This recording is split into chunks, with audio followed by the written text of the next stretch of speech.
Welcome to One Nation Telugu news. ముందుగా headlines చూద్దాం.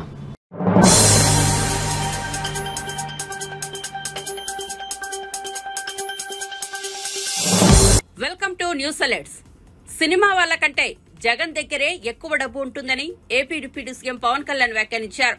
Cinema వాళ్లకు సంబంధించి హడావిడి తప్ప జగన్ నాటి వాళ్ల కంటే ఫిలిం ఇండస్ట్రీకి చెందిన వారి దగ్గర డబ్బు ఎక్కువేమీ ఉండదని అన్నారు. వరద బాధితులకు సహాయం అందించడానికి చాలా మంది ముందుకు రావడం మంచి పరిణామమన్నారు. దాతలు ఇచ్చిన డబ్బును బాధితుల కోసం పారదర్శకంగా ఖర్చు చేస్తామని చెప్పారు.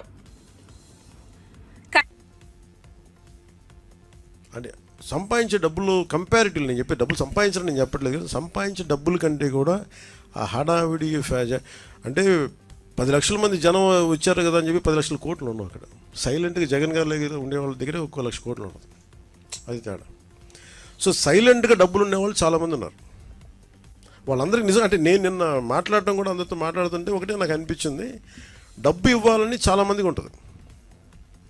ఇప్పుడు 1,64,000 మంది ఒక పంచాయతీరాజ్ జాయింట్ యాక్షన్ కమిటీ నుంచి వాళ్ళు కూర్చోబెట్టి మేము ఇస్తున్నామంటే డబ్బు ఇవ్వడం అంటే ఎక్కడో పారదర్శకత ఉంది, మేము ఇస్తాం, ఆ డబ్బు వెళ్తుంది. అది ఒక 10 కోట్లు రేపు పొద్దున ఒక కార్పొరేట్ సంస్థ ఇచ్చినా లేదా ఒక వ్యక్తి ఇచ్చినా అది ఇచ్చే డబ్బు ఆ వ్యక్తికి చేరుద్దు అనుకున్నప్పుడు చాలామంది ఇవ్వడానికి సంసిద్ధంగా ఉన్నారు. అలాంటి ట్రాన్స్పరెన్సీ ఒక ప్రయత్నం చేస్తున్నాం. సో దానికి ఎగ్జాంపుల్ నేను ఏం చెప్పానంటే, ముందు ఎఫెక్టెడ్ 400 పంచాయతీల్లోకి నేను ఒక పంచాయతీ ₹1,00,000 చొప్పున నేను ఇస్తే అది ఎలా ఖర్చు పెడతారో నేను చూద్దాం. It's a way of donation. Also పర్సనల్గా నేను కూడా ఇన్వాల్వ్, నా డబ్బు కూడా ఇన్వాల్వ్. అది ఎలా వెళ్తుంది? సపోజ్ నేను పారిశుద్ధ్య పనులకి ఇది ఇవ్వాలి, లేదంటే చాలా పనులు ఉంటాయి, చిన్న రోడ్లు కావచ్చు, పారిశుద్ధ్య బిల్డింగ్లు కావచ్చు, లేదంటే పశువులు చచ్చిపోతే పశువులకి ఎవరన్నా, సపోజ్ నేనేమంటాను ₹1,00,000 మన ఒక పంచాయతీకి ఇస్తే ఆ పంచాయతీలు ఉదాహరణకి 220 పశువులు చచ్చిపోయినాయి. ఈ 220 పశువులకి ఈ 400 పంచాయతీలు ఈ పశువులే కొనండి, నా బడ్జెట్ ఇది, నా ఇచ్చే డబ్బు అంతా ₹1,00,000. ఆ గ్రామంలో 10 పశువులు చనిపోతే 10 పశువులు కొనండి. లేదంటే నేను ఇచ్చే ₹1,00,000 ఎన్ని పశువులు వస్తే అన్ని పశువులు. ఆ హెడ్కి వెళ్ళినప్పుడు జెన్యూన్గా అది వెళ్ళింది అనుకోండి, నాకు ఇచ్చే వ్యక్తికి తృప్తి ఉంటుంది. అలాంటి పారదర్శకత కావాలని కోరుకున్నాం. అందుకని యాక్టర్స్ ఇవన్నీ ఏమైపోతుందంటే మేబీ ఇది హడావిడి, లేదంటే నేను నిజంగా చాలామంది చిత్ర పరిశ్రమ చాలామంది ఇచ్చారు, మనస్ఫూర్తిగా వారికి నా ధన్యవాదాలు తెలుపుకోవచ్చు మన ఆంధ్రప్రదేశ్ ప్రభుత్వం నుంచి. బట్ ఇదేంటంటే మిగతా వాళ్ళు కూడా రావాలని నేను కోరుకున్నాను. ఇది ప్రత్యేకమైన పరిస్థితులు, ఇది మన నేల, మన రాష్ట్రం, ఇది మనం కాపాడుకోవాలి. అందుకని అందరినీ మరోమారు ముఖ్యమంత్రి గారి సహాయ నిధికి విరాళాలు పంపించని మనస్ఫూర్తిగా మీ అందరినీ కోరుకుంటూ సెలవు తీసుకున్నాను.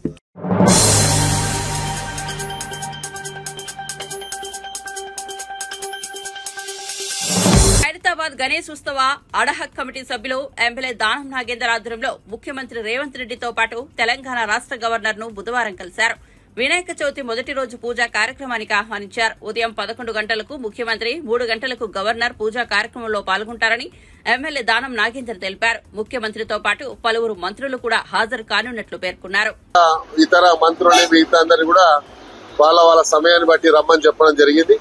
వాళ్ళందరూ కూడా ఇన్విటేషన్ ఇప్పుడు ఈ రోజు మొదలు పెట్టాము. అయితే గవర్నర్ గారు చాలా మంచి సమయం ఇచ్చి అన్ని వివరాలు తెలుసుకున్నారు. భారతదేశంలో ఇంత పెద్ద వినాయకుడిని 70 సంవత్సరాలు జరుపుతున్నటువంటి ఈ సందర్భంగా వారు శుభాకాంక్షలు చెప్పారు. వారికి ఖైరతాబాద్ శ్రీ గణేశోత్సవ్ కమిటీ ఆధ్వర్యం తర్వాత వారికి ధన్యవాదాలు తెలియజేసుకుంటూ, మేము ఇన్విటేషన్ ఇచ్చిన వెంటనే తప్పకుండా వస్తానని వారు చెప్పినందుకు మరి ఖైరతాబాద్ గణేశోత్సవ్ కమిటీ ఆధ్వర్యంలో వారికి ధన్యవాదాలు తెలియజేసుకుంటా ఉన్నాం. మరి అదేవిధంగా ముఖ్యమంత్రి గారు, అదేవిధంగా ఉప ముఖ్యమంత్రి గారు, ఇతర మంత్రులు కూడా రాబోతున్నారు, ఇన్ఛార్జ్ మినిస్టర్ కూడా రాబోతున్నారు. కాబట్టి ఈరోజు 70 సంవత్సరాలంటే పూర్తి చేసుకుంటున్న ఇడి తరుణంలో అంగరంగ వైభవంగా నిత్య కళ్యాణం పచ్చ తోరణము నా భూతో నా భవిష్యత్తు అనే విధంగా ఈరోజు ఖైరతాబాద్ ఉత్సవాలు జరుపుకోవాలని మేము నిర్ణయించుకున్నాం. అందులో భాగంగా రేపు నేత్ర దర్శనము ఉంటుంది, రేపు సాయంత్రము. ఆ కార్యక్రమాన్ని కూడా పెద్ద ఎత్తున మేము రేపు చేయబోతున్నాం. ఇవన్నీ కూడా ఖైరతాబాద్ లో ఉన్నటువంటి యువకులందరూ కూడా ఉత్సాహంగా రేపు నేత్ర దర్శన కార్యక్రమాన్ని చాలా బ్రహ్మాండంగా చేయాలని వారు నిర్ణయించుకున్నారు. కాబట్టి మీడియా సోదరులు కూడా మీరు వచ్చినట్టయితే మరి ఆ కార్యక్రమాన్ని చూసి ఆనందించవచ్చు. మంచి కార్యక్రమం కాబట్టి మీడియా, ఎలక్ట్రానిక్, ప్రింట్ మీడియా కూడా రావాలని కూడా మేము ఇన్వైట్ చేయబోతున్నాం. రేపు మళ్ళీ కూడా ప్రెస్ కాన్ఫరెన్స్ పొద్దున అక్కడ పెడతాము. ఆ ప్రెస్ మీడియా ద్వారా కూడా రేపు చెప్తాం. ఈ రోజు ఈ కార్యక్రమానికి గవర్నర్ గారిని ఆహ్వానించగానే వారు అంగీకరించినందుకు మా ఉత్సవ కమిటీ తరఫున వారికి ధన్యవాదాలు. Thank you. అది ఎవ్రీ ఇయర్ జరిగేదే, కాకపోతే ఈసారి అందరు కూడా ఒక అవేర్నెస్ వచ్చింది. గ్లోబల్ వార్మింగ్ దృష్టిలో ఉంచుకొని అందరు కూడా ఈకో ఫ్రెండ్లీ పెట్టారు కాబట్టి ఆ సమస్య ఉత్పన్నం కాదు.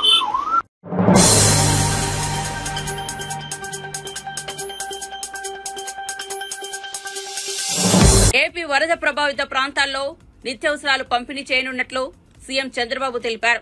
ఒక్కో ఇంటికి 25 కేజీల బియ్యం, లీటర్ పామాయిల్, కిలో పప్పు, కిలో చక్కెర, 2 కేజీల బంగాళాదుంపలు, 2 కేజీల ఉల్లిపాయలు ఇస్తామన్నారు.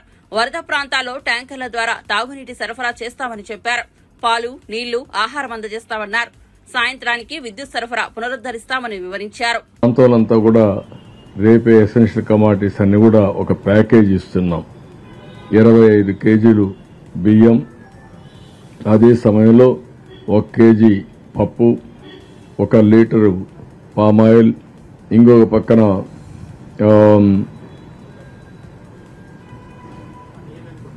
పొటాటో 2 కేజీలు, టొమాటో ఆనియన్ 2 కేజీలు ఇస్తున్నాం.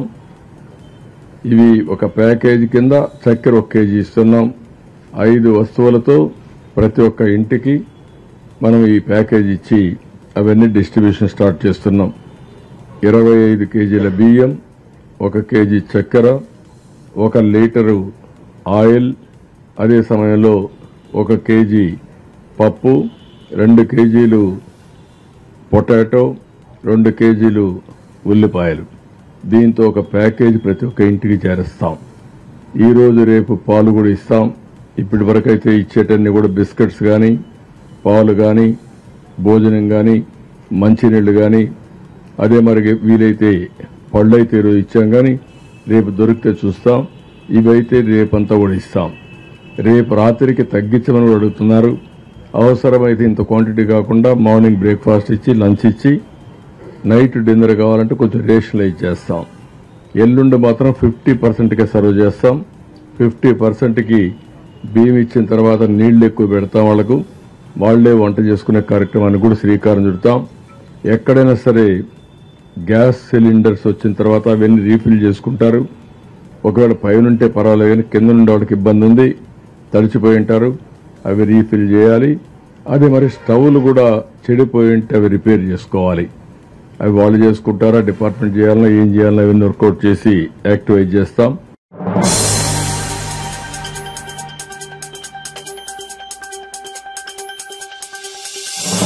బుడమేరు ఉధృతి కారణంగా పడిన గండ్లకు తోడు ఏలూరు కాలువ వరద ప్రభావం గన్నవరం నియోజకవర్గ పరిధిలోని పలు ప్రాంతాలను జల దిగ్బంధంలోకి నెట్టింది.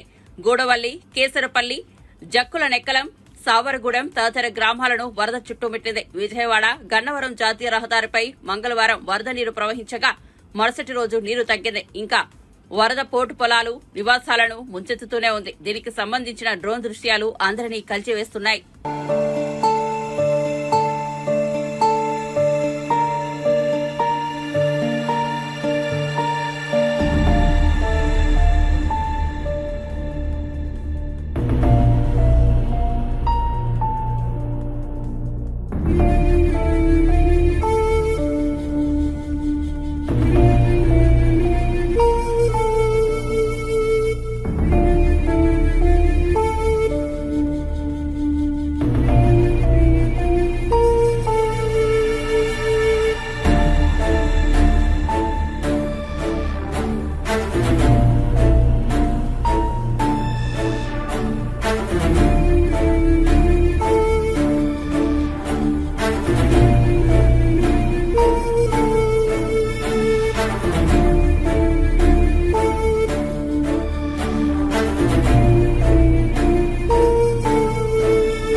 వ్యాప్తంగా కురుస్తున్న భారీ వర్షాలకు పలు వరద ప్రభావిత ప్రాంతాల్లో ముమ్మరంగా సహాయక చర్యలు చేపట్టినట్లు మంత్రి తుమ్మల నాగేశ్వరరావు తెలిపారు. ఈ మేరకు మున్నేరు వరద ప్రభావిత ప్రాంతాల్లోనూ సహాయక చర్యలు కొనసాగుతున్నట్లు మంత్రి చెప్పారు. వరద ఉధృతి తగ్గడంతో పారిశుద్ధ్య పనులు చురుగ్గా సాగుతున్నట్లు ఆయన చెప్పుకొచ్చారు. ఖమ్మం నగరంలోని 10 డివిజన్లలో దెబ్బతిన్న మొత్తం 7,480 ఇళ్ల వద్ద 25 జేసీబీలు, 50 ట్రాక్టర్లు, 75 వాటర్ ట్యాంకర్లు, 8 అగ్నిమాపక యంత్రాలతో శానిటేషన్ పనులు చేయనున్నట్లు తెలిపారు. ఇందుకు 600 మంది పారిశుద్ధ్య కార్మికులు పనిచేస్తున్నట్లు మంత్రి వెల్లడించారు. బాగా దెబ్బతిన్నటువంటి పూర్తిగా నీటిలో మునిగినటువంటి 10 డివిజన్లతో పాటు ఖమ్మం పట్టణంలో ఉన్నటువంటి అన్ని ప్రాంతాలని సందర్శించడంతో పాటు అన్నిటికంటే ప్రధానమైనటువంటి సమస్య శానిటేషన్కి సంబంధించింది. ఆ 10 డివిజన్లో కూడా పెద్ద ఎత్తున బురదమయం అయిపోయి నదిలో వచ్చినటువంటి అంత తుక్కు తొట్ర మొత్తం వచ్చేసే ఇళ్ల ముందు ఆగిపోవటం, ఆ ఇళ్లలో ఉన్నటువంటి సామాన్లన్నీ కూడా బురదమయం అయిపోయినాయి. ఏ ఒక్కటి కూడా పనికొచ్చే పరిస్థితి లేదు. కాబట్టి వాళ్ళ ఇళ్ళు వాటర్ లెవెల్ తగ్గంగానే ఇంట్లో శుభ్రం చేసుకోవటం కోసం ఆ సామాన్లన్నీ కూడా రోడ్ల మీద పడేశారు. నిన్న మొన్న పెద్ద ఎత్తున 1000 మందిని వరంగల్ నుంచి, నల్గొండ నుంచి, పంచాయతీల నుంచి కలెక్టర్ గారు మొత్తాన్ని పూల్ చేసుకొచ్చి ట్రాక్టర్లన్నీ కూడా ఒక 100 ట్రాక్టర్లు, ఒక 50 జేసీబీలు, ఒక 70-80 వాటర్ ట్యాంకర్లు, ప్రతి డివిజన్లో 5-10 వెహికల్స్ పెట్టేసి బ్రహ్మాండమైనటువంటి పద్ధతుల్లో శానిటేషన్ కంప్లీట్ చేశారు. మంచినీళ్లను పునరుద్ధరించారు, విద్యుత్ శక్తిని పునరుద్ధరించారు.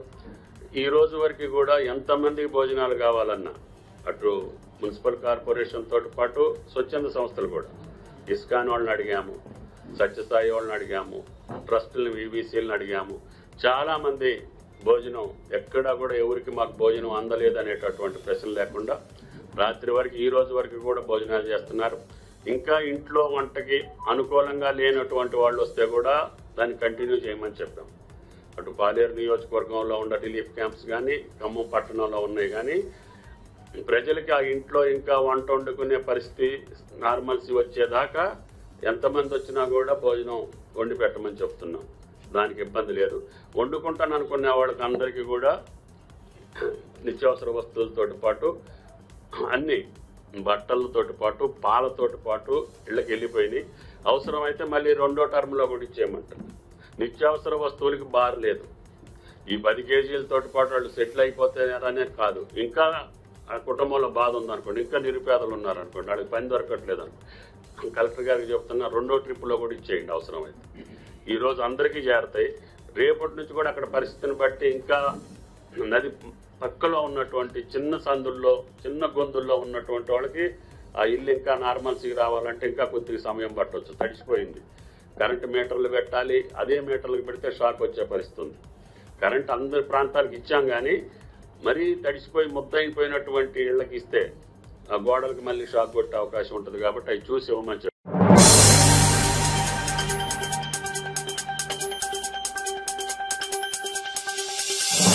ములుగులోని మేడారం, తాడ్భాయి అటవీ ప్రాంతంలో భారీగా చెట్లు నేలకొరిగిన ఘటనపై కేంద్రం ప్రత్యేక చొరవ చూపాలని మంత్రి సీతక్క కోరారు. ఆ ప్రాంతంలో తిరిగి మొక్కలు నాటేందుకు నిధులు ఇవ్వాలని విజ్ఞప్తి చేశారు. ఆ సుడిగాలిలో బీభత్సాన్ని సీఎం రేవంత్ రెడ్డి దృష్టికి తీసుకెళ్లినట్లు చెప్పారు. కొండపర్తి గ్రామంపై కొంతమేర ప్రభావం చూపిందని, కొన్ని ఇండ్లు దెబ్బతిన్నాయన్నారు. దీనిపై పరిశోధన చేయాల్సిన అవసరం ఉందన్నారు. మన wild life area, wild life sanctuary అది. సో దాన్ని రకరకాల మంచి వనమూలికలకు కూడా ఎఫెక్ట్ అయింది. 100 ఏళ్ల నాటి చెట్లు కూడా మనం కోల్పోవడం జరిగింది. ఆ ప్రాంతాన్ని మరి ఇక్కడటువంటి కిషన్ రెడ్డి గారు, అదే సెంట్రల్ మినిస్టర్ గారు బండి సంజయ్ గారు ప్రత్యేక చొరవ తీసుకొని ఆ ప్రాంతాన్ని రీప్లేస్ చేయాలి. మళ్ళీ వాటికి నిధులను శాంక్షన్ చేయాలి. అదే కాకుండా దాని మీద ఒక పరిశోధన జరగాలని కోరుతా ఉన్నాం. ఇటు రాష్ట్ర ప్రభుత్వం నుంచి కూడా తప్పకుండా సీఎం గారి దృష్టికి నిన్న ఈ చెట్లు పడిపోయిన దృష్టి తీసుకెళ్లినాము. కానీ ఇంత అయిందనేది క్లియర్ గా పిక్చర్స్ మాకు డ్రోన్ కెమెరాల ద్వారా తెలిసింది. సో ఇది కనుక ఊర్ల మీదకి వచ్చుంటే దాని ఎఫెక్ట్ ఒక కొండపర్తి అనేటువంటి కొండపర్తి విలేజ్ మీద రావడంతో ఒక 5-10 ఇండ్లు డ్యామేజ్ అయితే వెంటనే నేను, కలెక్టర్ గారు, ఎస్పీ గారు, స్థానికంగా ఉన్నటువంటి మండల స్పెషల్ అధికారులు మేమందరం విజిట్ చేసి వాళ్లకు సపోర్ట్ చేసి కొంత ఆర్థిక సాయం, కొంత సాయం మేము అందుబాటులో ఉన్నంత మేరకు మేము అక్కడ లోకల్ గా నిన్న కూడా చేయించడం జరిగింది. ఇట్లాంటి నష్టం ఈ సుడిగాలి నిజంగా మేడారం మీద గనక వచ్చుంటే ఇవాళ ఆ ఊరు అసలు ఆనవాళ్ళు కూడా ఉండేది కాదనేది ఇప్పుడు మాకు భయం ఇస్తుంది. సో ఇలాంటి సుడిగాలులు ఏ ఏ ప్రాంతాల్లో వచ్చే అవకాశాలు ఉన్నాయో ముందస్తుగా కూడా పరిశోధన చేయాల్సిన అవసరం ఉంది. ఫారెస్ట్ శాఖ వారికి కూడా ఇది తెలియజేయడం జరిగింది. ముఖ్యంగా సెంట్రల్ గవర్నమెంట్ ఇది ఫారెస్ట్ శాఖ మీ పరిధిలో ఉంది, అదేవిధంగా వైల్డ్ లైఫ్ సాంచరీగా కూడా ఉంది ఏటునాగర్.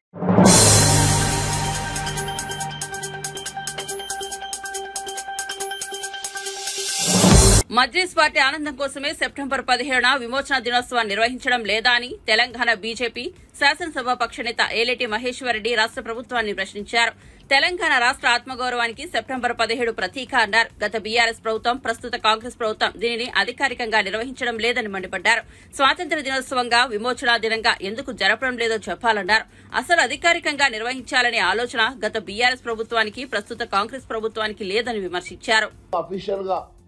బ్యానర్ లో మరి కొత్త తోరణాన్ని, కొత్త లోగోని మరి ఆవిష్కరించారు. ఆ లోగోలో మరి కాకతీయ తోరణాన్ని తీసేయడం చాలా బాధాకరం. మరి కాకతీయ తోరణం ఈ లోగోలో ఎందుకు లేదు? ఇది అఫీషియల్ లోగోనా? మరి అఫీషియల్ లోగో ఇది ఎప్పుడు మీరు ఆవిష్కరించారు? మరి ఇది ఇప్పటి నుంచి ఇదే మరి అఫీషియల్ లోగోగా మీరు ఏమన్నా మరి చేయబోతున్నారా? దాంట్లో మరి ఎందుకు కాకతీయ తోరణాన్ని తీసేసి ఈ లోగోని పెట్టాల్సిన కారణం ఏంది? దాని మీద క్లారిఫికేషన్ కూడా ఇవ్వాల్సిందిగా మేము అడుగుతా ఉన్నాం. మరి మున్సిపల్ కార్పొరేషన్ చేసినటువంటి కార్యక్రమం ప్రభుత్వ కార్యక్రమమా, మరి అది అఫీషియల్ గా మీరు చేసిందా? మరి ఖచ్చితంగా తెలియజేయాల్సినటువంటి అవసరం ఉందని చెప్పి తెలియజేసుకుంటూ, సెప్టెంబర్ 17 విమోచన దినోత్సవాన్ని జరుపుకోబోతుందా? అఫీషియల్ గా జరుపుకోబోతే దీన్ని ఎప్పటికల్లా ప్రకటిస్తారు.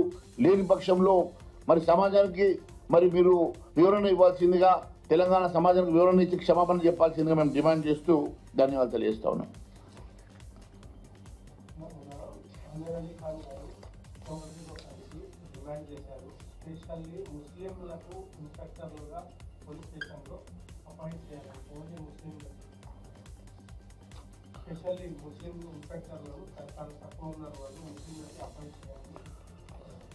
దీనికి సెలక్షన్ కమిటీ ఉంటుంది. అది సెలక్షన్ కమిటీకి ముస్లింలు వేరు, హిందువులు వేరు అనే రాజ్యాంగంలో ఎక్కడ ఉండదు. మరి అది రాష్ట్ర ప్రభుత్వం ఏం నిర్ణయం తీసుకుంటుందో దానికి మరి ముఖ్యమంత్రి గారు చెప్పాలి. మరి దానికి మేమరీ చెప్తాం. Thank you.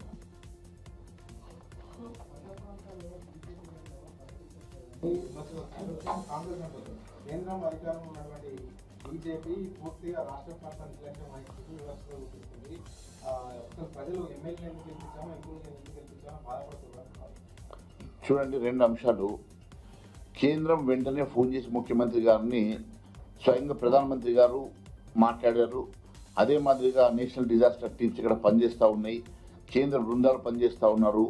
2 కేంద్ర బృందాలు, 2 సర్వే టీములు కూడా పనిచేస్తూ ఉన్నాయి. నేషనల్ డిజాస్టర్ టీము ఫోర్స్ పూర్తిగా పనిచేస్తూ ఉన్నది.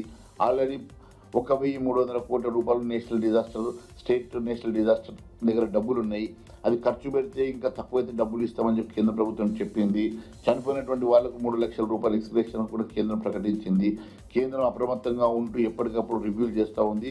భారతీయ జనతా పార్టీ నాయకత్వం కూడా పూర్తిగా ఎప్పటికప్పుడు మరి అక్కడ ఉన్నటువంటి లోకల్ లీడర్షిప్ తోటి అక్కడ ఉన్నటువంటి అంశాలు తెప్పించుకొని, ఇప్పుడు ప్రభుత్వం, రాష్ట్రంలో ప్రభుత్వం ఉన్నది కాంగ్రెస్ పార్టీ కాబట్టి కాంగ్రెస్ పార్టీకి మేము ఖచ్చితంగా ఎప్పటికప్పుడు నివేదిక ఇచ్చి అక్కడ జరుగుతున్నటువంటి నష్టాన్ని.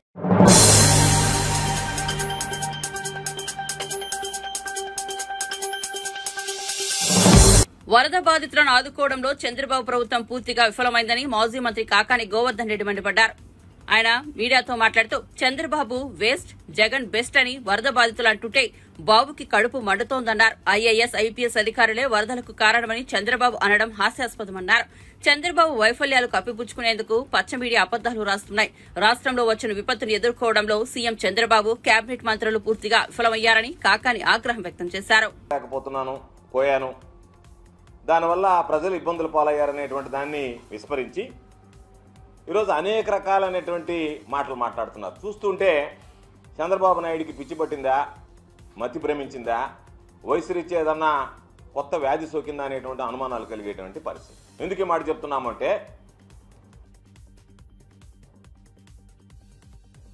ఈరోజు ఎంత దారుణంగా చంద్రబాబు నాయుడు తయారయ్యాడంటే, ఈ వరదకు సంబంధించినటువంటి వైఫల్యాలకు కారణం ఆయన దూరంగా ఉంచినటువంటి ఐపీఎస్లు, ఐఏఎస్లు అని చెప్పి మాట్లాడేటువంటి ఈరోజు ఆ ఐఏఎస్లు ఐపీఎస్ల గురించి మాట్లాడుతూ వాళ్ళని సహాయక చర్యలకు పంపించినందువల్ల ఆ ప్రాంతాల్లో వాళ్ళు సరిగ్గా నిర్వహించలేకపోయారు కాబట్టి ఈరోజు ఇన్ని ఇబ్బందులు ఎదురయ్యాయనేటువంటి విధంగా చంద్రబాబు మాట్లాడడం ఇది నిజంగా బహుశా ఒక ముఖ్యమంత్రి స్థాయికి తగింది కాదు అని చెప్పి అభిప్రాయపడుతున్నాం. ఎందుకంటే చంద్రబాబు నాయుడికి ఒక అలవాటు ఉంది, వైఫల్యాలని కప్పిపుచ్చడానికి, తాను తప్పు లేదు అనడానికి, అవి ఎదుటి వాళ్ళ మీద వేయడానికి ఎవరో ఒకరి మీద ఎవరి చేతనో మాట్లాడిస్తాడు. ముందు ఎవరెవరో మాట్లాడతారు, అదే అంశాలను తర్వాత ఎల్లో మీడియా ధృవీకరిస్తుంది, అవును దీనివల్లనే ఇది జరిగింది అని చెప్పి ఆ మూడవ స్థాయికి థర్డ్ స్టేజ్లో చంద్రబాబు వస్తాడు. వచ్చి ఇదిగో నేను చెప్పినట్టుగా చంద్రబాబు నాయుడు మరలా అవన్నీ వల్ల వేసి మా తప్పేమీ లేదు, ఆయన చెప్పేటువంటిది ఏముంటుందంటే వైఎస్ఆర్ కాంగ్రెస్ పార్టీతో అంటగాగినటువంటి ఐఏఎస్లు ఐపీఎస్లు వాళ్ళు ఈ రోజు కూడా వైఎస్ఆర్ కాంగ్రెస్ పార్టీకి అనుకూలంగా పనిచేస్తున్నారు కాబట్టి, సహాయక చర్యలో పాల్గొనలేకపోయారు కాబట్టి ఇదిగో ఇవన్నీ జరిగిందని చెప్పి మాట్లాడేటువంటి పరిస్థితి.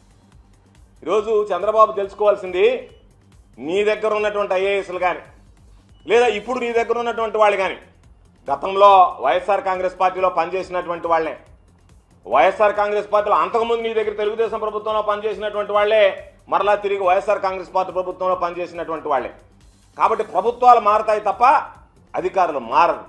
అధికారుల మీద వేధింపులకి కక్ష సాధింపులకి పాల్పడి ఈరోజు వాళ్ళకి సంబంధించి ఏదో ఒక ముద్ర వేసి ఒక మరక వేసి నీకు వాళ్ళ మీద ఇష్టం లేకపోతే ఈరోజు వాళ్ళని దారుణంగా అవమానపరుస్తూ చివరికి వాళ్ళకి తిరగడానికి వాహనాలు కూడా లేకుండా ఈరోజు రకరకాలుగా పత్రికలు రాయించి అనేక రకాలైనటువంటి వాళ్ళని ఇబ్బందులకి అవమానాలకి ఈరోజు ప్రోత్సహించేటువంటి పరిస్థితి ఏర్పడింది. కాబట్టి ఈరోజు వరదల బాధ్యతను వాళ్ళకి అప్పచెప్పిన తర్వాత నియంత్రిస్తున్నది ప్రభుత్వం. నేనే అంటున్నావు, నేనే తిరుగుతున్నా, నాకు అనుసరణలోనే నేనే చేస్తానంటే నువ్వు ఐఏఎస్ ఐపీఎస్ అధికారులను నియంత్రించలేకపోతే, వాళ్ళకి దిశానిర్దేశం చేయలేకపోతే, ఒక రాష్ట్రానికి ఒక చిన్న విపత్తును నువ్వు సంభవించినప్పుడు చర్యలు తీసుకోలేకపోతే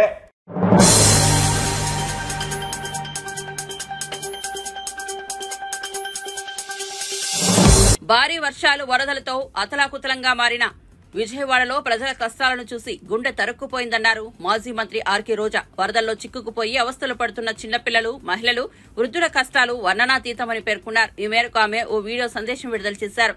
బాధితుల మాటలు వింటుంటే 4 రోజుల నుండి వాళ్లు ఎంత నరకం అనుభవించారో అర్థమవుతోందని అన్నారు. కనీసం పసిబిడ్డలకు పాలు కూడా అందలేదని తెలిపారు. రోజుల తరబడి మంచినీళ్లు కూడా అందలేదని, ఎంతమంది వరదల్లో కొట్టుకుపోయి వెళ్లిపోయారో కూడా తెలియని పరిస్థితి నెలకొందని ఆవేదన వ్యక్తం చేశారు. ఇంతమంది ప్రాణాలు పోవటానికి ఈ రాష్ట్ర ప్రభుత్వం కారణం కాదని నేను అడుగుతున్నాను. ముఖ్యంగా మంత్రుల విహారయాత్రలు, హాలిడేస్ ఎంజాయ్ చేయడంలో ఉన్న చిత్తశుద్ధి రాష్ట్ర ప్రజల మీద లేదు అని నేను గట్టిగా చెప్పగలను. ఇదేదో నేను విమర్శించడానికి చెప్పటం లేదు. 28వ తేదీనే 30వ తేదీలో వర్షాలు రాబోతున్నాయని చెప్పి వాతావరణం సమాచారం ఇవ్వటం జరిగింది ప్రభుత్వానికి. అయినా కూడా ముఖ్యమంత్రి గాని మంత్రులు గాని ఎటువంటి సమీక్షలు చేయకుండా, ప్రజల్ని అప్రమత్తం చేయకుండా నిర్లక్ష్యం వహించడం వల్లే ఈరోజు ఇన్ని లక్షల మంది వరద నీళ్లలో మునిగిపోయారు. ఇంతమంది ప్రాణాలు పోగొట్టుకున్నారు. ఎంతమంది తిండి లేక, కరెంటు లేక, తాగునీళ్లు లేక, పసిబిడ్డలకి పాలు లేక ఎంత అవస్థలు పడుతున్నారో మనం అందరం కూడా గమనిస్తున్నాం. చంద్రబాబు నాయుడు గారి ఇంటికి 3 కిలోమీటర్ల దూరంలోనే ఇంత పెద్ద విపత్తు జరిగినా ప్రజల్ని కాపాడలేకపోయారు అంటే ఇది రాష్ట్ర ప్రభుత్వం, రాష్ట్ర ముఖ్యమంత్రి వైఫల్యం కాదని నేను అడుగుతున్నా. ఈరోజు కరకట్టు మీదున్న అక్రమ కట్టడాలని కాపాడటం కోసమే విజయవాడని ప్రజల్ని ముంచేశారు అనటంలో నిజం లేదా అని నేను అడుగుతున్నా. గంట ముందు ప్రజలకు చెప్పినా వాళ్ళు ముంపు బారిన పడేవారు కాదు. వాళ్ళని అప్రమత్తం చేసి ఒక సేఫ్ అయిన ప్లేస్ కి పంపించున్నా ఈరోజు ఇన్ని లక్షల మంది, దాదాపుగా 3 లక్షల మందికి పైగా 4 రోజుల పాటు కరెంటు లేకుండా, తిండి లేకుండా, చిన్న బిడ్డలకి పాలు లేకుండా ఈ విధంగా నీళ్లలో మునిగి అవస్థలు పడాల్సిన అవసరం లేదు. దురదృష్టం ఏంటంటే ఈ రాష్ట్ర ముఖ్యమంత్రి నుంచి మంత్రుల వరకు ఎప్పుడు ఫ్రైడే వస్తుందా, ఎప్పుడు హైదరాబాద్కి వెళ్దామా, లేదా ఎప్పుడు విహారయాత్రలకు వెళ్దామా అని ప్లాన్ చేసుకోవడంలోనే చిత్తశుద్ధిగా ఉన్నారనేది ఈ 5 రోజులు మీరు చూస్తే మీకే అర్థమవుతుంది. 30వ తేదీ భారీ వర్షాలు వస్తాయని ముఖ్యమంత్రి గారికి, మంత్రులకి 28వ తేదీనే వాతావరణ శాఖ సమాచారం అందించిన ఎటువంటి సమీక్షలు లేదు, ఎటువంటి ముందస్తు జాగ్రత్తలు లేదు, ప్రజల్ని కాపాడాలన్న చిత్తశుద్ధి లేదు అనేది స్పష్టంగా అర్థమవుతుంది. ఎందుకంటే ఈ రోజుటి వరకు 4-5 రోజులు ప్రజలకి తిండి అందించడంలో ఈ ప్రభుత్వం విఫలమైంది. కనీసం ఇది జరిగినప్పుడు సీఎం గారు పనిచేయట్లేదు, వయసు అయిపోయింది. డిప్యూటీ సీఎం గారు, పంచాయతీరాజ్ శాఖ మంత్రి గారు కనీసం తన శాఖను అప్రమత్తం చేసి ప్రజల్ని కాపాడాల్సిన బాధ్యత ఉన్నా ఈ రోజు 5 రోజుల వరకు ఆయన అసలు విజయవాడ వైపే రాలేదు.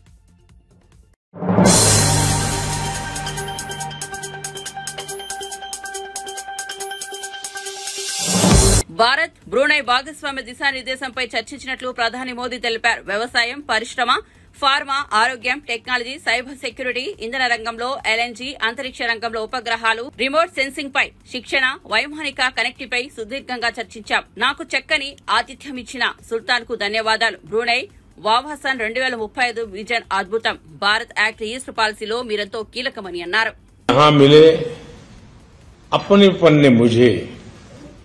दोनों देशों के सदियों पुराने संबंधों का एहसास हर पल हम अनुभव कर रहे हैं. योर मैजेस्टी, इस साल ब्रुनेई की आजादी की 40वीं वर्षगांठ है. आपके नेतृत्व में ब्रुनेई ने परंपरा और निरंतरता के लिए एक महत्वपूर्ण संगम के साथ प्रगति की है.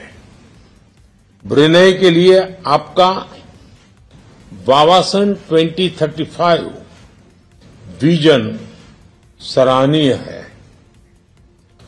140 करोड़ भारतीयों की ओर से मैं आपको और ब्रुनेई के लोगों को बहुत बहुत शुभकामनाएं देता हूं.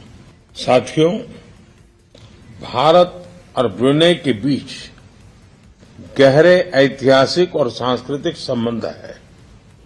इस साल हम अपने राजनीतिक संबंधों की 40वीं सालगिरह मना रहे हैं. इस अवसर पर हमने निर्णय लिया है कि अपने संबंधों को एनहांस पार्टनरशिप का दर्जा देंगे. हमारी साझेदारी को स्ट्रैटेजिक दिशा देने के लिए हमने सभी पहलुओं पर व्यापक चर्चा की. हम आर्थिक, वैज्ञानिक और रणनीतिक क्षेत्रों में अपने सहयोग को मजबूत करने के लिए प्रतिबद्ध है. हमने कृषि, उद्योग, फार्मा और स्वास्थ्य के साथ साथ फिनटेक और साइबर सिक्योरिटी में आपसी सहयोग पर बल देने का निर्णय लिया है. ऊर्जा क्षेत्र में हमने एलएनजी में लॉन्ग टर्म सहयोग की संभावनाओं पर चर्चा की.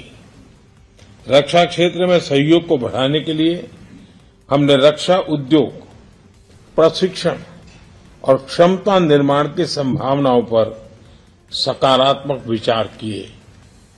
अंतरिक्ष के क्षेत्र में अपने सहयोग को सुदृढ़ करने के लिए हमने सैटेलाइट डेवलपमेंट, रिमोट सेंसिंग और ट्रेनिंग पर सहमति बनाई है.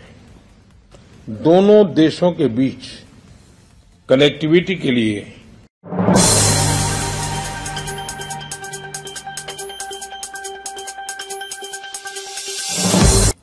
తిరుమల శ్రీవారిని సినీ నటుడు కిరణ్ అబ్బవరం రహస్య దంపతులు దర్శించుకున్నారు. బుధవారం వీఐపీ ప్రారంభ విరామ దర్శన సమయంలో వారు స్వామివారి సేవలో పాల్గొన్నారు. దర్శనం అనంతరం రంగనాయకుల మండపంలో వారికి పండితులు ఆశీర్వచనం చేసి స్వామివారి తీర్థ ప్రసాదాలను అందజేశారు. కిరణ్ అబ్బవరంతో ఫోటోలు దిగేందుకు అభిమానులు ఎగబడ్డారు.